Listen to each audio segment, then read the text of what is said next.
ایک تباہ شدہ شہر ہیرکولینیم سے لوگوں کو دنیا کی سب سے پرانی واچ ملی تھی۔ یہ شہر آج سے قریب 1950 سال پہلے ماؤنٹ ویسوویس سے نکلنے والے لاوے کی وجہ سے جل کر راکھ ہو گیا تھا۔ اس واقعے کے ہزاروں سال بعد والکینک ایش کے اندر دبے ہوئے ملبے میں سے لوگوں کو ایک عجیب و غریب لوہے سے تراشا ہوا ٹکڑا ملا۔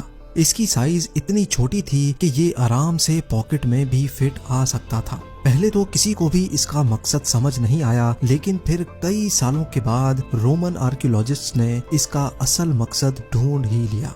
3D ماڈل سے یہ بات ثابت ہو گئی کہ یہ اس دور کی واچ ہوا کرتی تھی جس سے بآسانی دن کے وقت کا اندازہ لگایا جا سکتا تھا۔ لیکن سوال یہ ہے کہ عجیب و غریب دکھنے والی یہ چیز آخر ٹائم کیسے دکھاتی تھی؟ سائنسدانوں کا ماننا ہے کہ بغیر ٹریننگ کے اس کو آپریٹ کرنا خاصا مشکل ہے۔ سب سے پہلے اس کو کسی چیز سے ایسے لٹکایا جاتا تھا کہ سورج اس کے لیفٹ سائڈ پہ آئے۔ اس میں جو یہ اسکوائرز آپ دیکھ رہے ہیں، یہ ایک اسکوائر آدھے گھنٹے کو شو کرتا ہے۔ صبح کے وقت جب اس ڈنڈی کا شیڈو سب سے رائٹ والے اسکوائر پہ آئے گا، اس کا مطلب ہوگا کہ ابھی صبح کے 9 بجے ہیں۔ اسی طرح جب سورج بالکل پیک پہ آ جاتا ہے، تب یہ شیڈو سب سے نیچے والے بلاک پہ آتا ہے، جس کا مطلب یہ ہے کہ اب دن کے 12 بج چکے ہیں۔ 12 بجے کے بعد اگر ٹائم دیکھنا ہو تو اس کی ڈائریکشن دوبارہ سیٹ کرنا پڑتی ہے، کیونکہ اب سورج اس کے لیفٹ پہ نہیں بلکہ بیک پہ جا چکا ہوگا۔ 12 سے 3 اور پھر 3 سے شام کے 6 بجے تک یہ بالکل پرفیکٹ ٹائم دکھاتا تھا۔ ایکسپرٹس کا ماننا ہے کہ اس دور میں لوگوں کو منٹس کی ضرورت نہیں ہوا کرتی تھی، بس ان کے لیے یہ جاننا ہی کافی تھا کہ سورج ڈھلنے میں کتنا وقت بچا ہے، اور یہ اس اینشنٹ سن ڈائل سے جاننا کافی زیادہ آسان ہو چکا تھا، جو شاید اس دور کا ایک ماڈرن گیجٹ ہوا کرتا تھا۔ لیکن صرف ایک سوال ایکسپرٹس کو پریشان کر رہا ہے کہ آخر اتنے بڑے شہر میں سے ایسا صرف ایک ہی سن ڈائل کیوں ملا ہے؟ نمبر 3، ہانٹیڈ آئی لینڈ۔ سویڈن کے ساحل سمندر سے 13 کلومیٹر دور ایک ایسا آئی لینڈ موجود ہے جہاں کے بارے میں کئی خوفناک کہانیاں بتائی جاتی ہیں۔ بلا یان فرن کے نام سے پہچانے جانے والے اس آئی لینڈ پر کچھ تو ہے جس کی وجہ سے یہاں کوئی انسان اکیلا جانے کی ہمت نہیں کرتا۔ پچھلے ہزاروں سالوں سے اس آئی لینڈ کے بارے میں مشہور ہے کہ یہاں ایسی اندیکھی طاقتیں بستی ہیں جو انسان کو برداشت نہیں کرتی۔ لوگوں نے یہاں پتھروں کے عجیب پیٹرن بھی پڑے دیکھے ہیں، جس سے اندازہ لگایا جاتا ہے کہ شاید یہاں کسی دور میں کوئی رسمیں کی جاتی ہوں گی، یا ہو سکتا ہے اب بھی کی جاتی ہوں۔ فی الحال تو یہ آئی لینڈ پوری طرح سے خالی ہے، لیکن آس پاس علاقوں کے لوکلز کا ماننا ہے کہ جن لوگوں نے ان پتھروں کو اپنی جگہ سے ہٹانے کی کوشش کی تھی، ان کو بھاری نقصان کا سامنا کرنا پڑا۔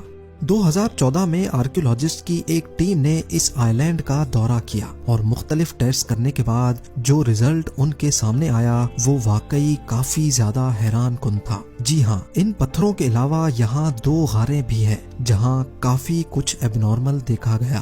ایک غار کے اندر پتھروں سے بنا ہوا ایک اسٹیج بھی دیکھا گیا جہاں شاید کوئی خاص انسان کھڑا ہو کر کچھ پرفارم کرتا ہوگا۔ یہاں بون فائر کی ایش اور پتھر سے بنا ایک ایسا ہتھوڑا بھی دیکھا گیا جو اندر سے کھوکھلا تھا۔ دوسری غار میں پتھر سے ہی بنی ایک ٹیبل بھی دیکھی گئی جس پر سمندری سیل کی کئی ہڈیاں بکھری پڑی تھی۔ ان ہڈیوں اور بون فائر ایش کی جب ریڈیو کاربن ڈیٹنگ کی گئی تو ایک اور دلچسپ حقیقت کھل کر سامنے آ گئی۔ کاربن ڈیٹنگ کے رزلٹ سے معلوم پڑا کہ آج سے 9000 سال پہلے یہاں انسان بسا کرتے تھے، لیکن وہ ان سب چیزوں کو کیوں اور کس مقصد سے استعمال کرتے تھے، یہ جاننا کافی زیادہ مشکل ہے۔ آج بھی سویڈن کے اس آئی لینڈ میں خوف کی فضا پائی جاتی ہے، اور یہاں جانے والے لوگ بنا کسی پتھر کو ہلائے رات ہونے سے پہلے پہلے یہاں سے نکلنے کی کرتے ہیں۔ Number 2، wallet be. انڈیا کی کیرالہ اسٹیٹ میں واقع یہ ہے گولڈن ٹیمپل یا پھر پدمنابھ سوامی مندر۔ یہ مندر تو آج سے قریب 1400 سال پہلے بنایا گیا تھا، لیکن اس کی سجاوٹ ٹریونکور کے بادشاہوں کے دور میں آج سے 450 سال پہلے کی گئی تھی۔ اس مندر کی خاص بات یہ ہے کہ اس میں 5 ایسے خفیہ کمرے بنے ہوئے ہیں جن کو کئی صدیوں سے نہیں کھولا گیا، کیونکہ لوگوں کا ماننا ہے کہ ان سیکرٹ کمروں کو کھولنا خطرے سے خالی نہیں ہے۔ 2011 میں ایک ریٹائرڈ IPS آفیسر نے انڈین سپریم کورٹ میں اس مندر کے خفیہ کمروں کو کھولنے کے لیے پٹیشن داخل کی۔ ان 5 کمروں کو ABCD اور E کے نام دے دیے گئے اور سپریم کورٹ کے حکم پر ان دروازوں کو کھولنے کا عمل شروع کر دیا گیا۔ ان 5 کمروں میں سے ایک کمرے کے باہر انتہائی خوفناک کوبرا بنا ہوا ہے اور اس کو والٹ B کا نام دے دیا گیا۔ یہ دروازے بھاری لوہے سے بنے ہیں جن کو کھولنا کافی زیادہ مشکل تھا، لیکن بہرحال جب 5 میں سے 4 کمروں کے دروازے کھولے گئے تو اس کے اندر جو کچھ موجود تھا وہ کسی کے وہم و گمان میں بھی نہیں تھا۔ چاروں کمرے بے شمار خزانوں سے بھرے پڑے تھے، جس میں سونے کے سکے، ڈائمنڈز، قیمتی پتھر اور بھاری سونے کے نیکلس بھی شامل تھے۔ اتنا زیادہ خزانہ آج سے پہلے کہیں سے بھی برآمد نہیں ہوا تھا۔ 5واں کمرہ جس کو والٹ B کا نام دیا گیا تھا وہ لاکھ کوشش کرنے کے باوجود بھی کسی سے بھی نہیں کھل پایا۔ لوگوں کا ماننا ہے کہ 1930 میں لٹیروں کے ایک گروپ نے بھی والٹ B کو کھولنے کی کوشش کی تھی، لیکن اچانک ان پر کئی کوبرا حملہ آور ہو گئے تھے۔ یہ سانپ کہاں سے آئے تھے یہ کسی کو بھی معلوم نہیں ہے۔ ان 4 کمروں کے دروازوں کو کھلے 1 مہینہ گزر چکا تھا اور والٹ B کو کھولنے کے لیے ایکسپرٹس ارینج کیے جا رہے تھے، لیکن تبھی ایک واقعہ ہوا جس نے سب کو ہلا کر رکھ دیا۔ ریٹائرڈ IPS آفیسر جس نے ان کمروں کی جانچ کے لیے پٹیشن داخل کی تھی، ان کی اچانک موت واقع ہو گئی۔ نہ صرف اتنا بلکہ سپریم کورٹ کی طرف سے بنائی گئی اس ٹیم کے ایک اور شخص کی ماں بھی اچانک ہی چل بسی۔ یہ واقعات دیکھ کر سارے لوگ گھبرا گئے اور والٹ B کو کھولنے کا ارادہ آخر کار ان کو بدلنا ہی پڑا۔ پچھلی کئی صدیوں سے اس مندر کا یہ پر اسرار والٹ B تاحال بند پڑا ہے اور اس کے اندر کیا کچھ موجود ہے یہ کسی کو بھی معلوم نہیں ہے۔ اور اب نمبر 1، کیمل کارونگز۔ یہ بات اتنی پرانی نہیں ہے جب 2018 میں سعودی عربیہ کے ڈیزرٹ کے بیچوں بیچ پتھروں کے بڑے بڑے پہاڑوں پر لوگوں کو اونٹ کی کارونگز دیکھنے کو ملی۔ جانوروں کے ان اسکلپچرز کو انتہائی مہارت سے پتھروں کو کاٹ کاٹ کر بنایا گیا تھا۔